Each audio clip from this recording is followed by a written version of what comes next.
he was in Olean, New York, and it was raining, and he had his car there, and he wanted to go west, so he wanted an airplane. And they tried to get him an airplane up there, but they couldn't get up, no radio, and they wasn't allowed to go above. So one morning they caught me at the airport, and they said, "Mr. Piper wants an airplane in Olean. Do you think you could take one up to him?" I said, "Well, it doesn't look very good." "Well, you could try." So gave me a J5, I fueled it up and checked it out, and I took off. Didn't even have a sectional with me. Not even a road map.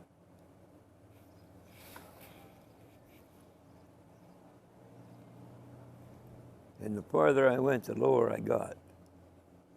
So I was flying up a valley, and that valley separated. Which one am I going to take?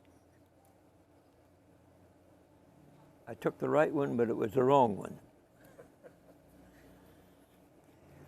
I ended up 20 miles east of Olean on a farmer's field.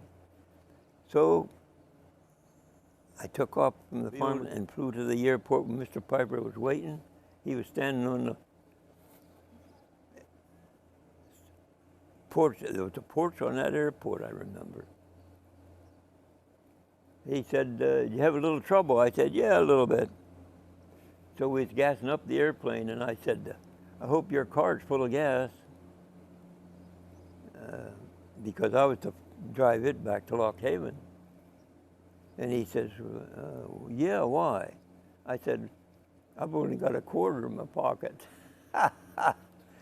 Yeah. He looked at me, and he reached in his bill forward. He gave me $2. He says, "Here, get yourself a sandwich and a drink on the way back." Yeah, he was a good fellow.